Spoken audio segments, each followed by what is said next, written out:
नमस्कार, मैं हूं डॉक्टर राम किंकर। हाजिर हूं एमसीडी की राम कहानी को लेकर अपने सहयोगी अशोक भनोत के साथ। राजधानी दिल्ली का नगर निगम, आम आदमी पार्टी शासित नगर निगम, उसमें सबसे खास ये हुआ कि नए कमिश्नर यानी दिल्ली सरकार के अधिकारी रहे अश्विनी कुमार को एक बड़ी जिम्मेदारी दी गई और उन्हें नया कमिश्नर नियुक्त किया गया।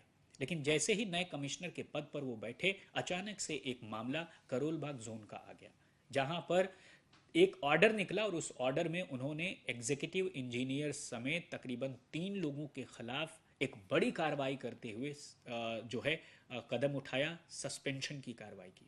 और सबसे खास बात यही है कि ऐतिहासिक तौर पर ऐसा पहली बार होगा जब डबल ई यानी एग्जीक्यूटिव इंजीनियर स्तर के किसी अधिकारी के खिलाफ इस तरह का सख्त से सख्त कदम बार बार उठाया गया पीछे, लेकिन बहुत सालों बाद कुछ ऐसा कदम इस बार उठा। तो इससे क्या हुआ? एमसीडी, जिसका फुल फॉर्म अक्सर लोग कहते हैं मोस्ट करप्ट डिपार्टमेंट, दरअसल वहां पर ऊपर से लेकर नीचे तक और नीचे से लेकर ऊपर तक एक ऐसी लहर गई और उसमें साफ तौर पर यह कहा कि zero tolerance to the corruption.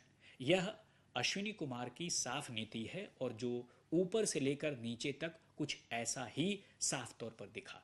लेकिन उसके बाद जो सबसे बड़ी चुनौती उनके सामने है वो ये कि डेंगू की लड़ाई किस तरह से लड़ी जाए। अभी तक का जो आंकड़ा कहता है, जनवरी से लेकर के अभी तक का, यानी जब मैं बात कर रहा हूं तब तकरीबन 240 से 250 केस डेंगू के आए हैं।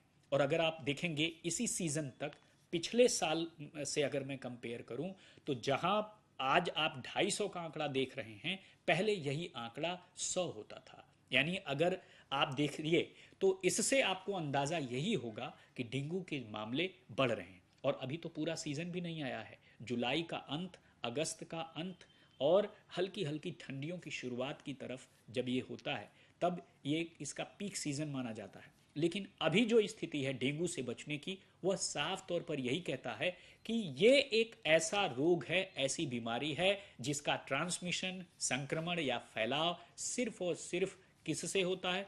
मच्छरों से होता है। यानी ह्यूमन टू ह्यूमन नहीं होता, मच्छर काटता है और उसी से इसका ट्रांसमिशन होता है। तो इसको रोकने के लिए एमसीडी ने बहुत सारे उपाय किए हैं और उन उपायों के तहत बाकायदा एक मीटिंग की गई जिसमें एनडीएमसी, एमसीडी, पीडब्ल्यूडी समेत तमाम जो अधिकारी हैं उन्होंने इस पूरे मामले में एक निर्णय लिया है कि किस तरह से जो है लार्वा को मारने के लिए, उसे खत्म करने के लिए अलग अलग इनिशिएटिव लिए जाएंगे। एंटी मलेरिया, एंटी डेंगू और एंटी जो डेंगू का जो ड्राइव है वह अलग अलग इलाकों में किया जाएगा। बहुत से ऐसे हॉट स्पॉट हैं जिनका मैं नाम लेना चाहूँगा। वहाँ पर मच्छर पनपते ही पनपते हैं। जैसे थानों के बाहर जो गाड़ियाँ खड़ी होती हैं वहाँ पर बारिश का पानी जमा होता है और वहाँ पर मच्छर पैदा होते हैं।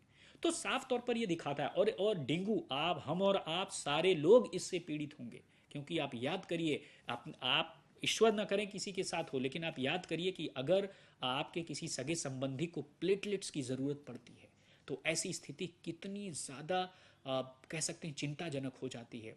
लगता है कि बस किसी तरह से हम प्लेटलेट्स जो है जुगाड़ कर लें। तो रोग ही क्यों होने दें? और कहा जाता है prevention is better than cure.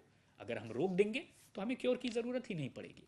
तो साफ तौर पर है, अश्विनी कुमार के सामने ये चुनौती भी है जिसको वह लगातार युद्ध स्तर पर करेंगे। लेकिन इन सब के बीच आपको बता दूं कि साफ तौर पर यही है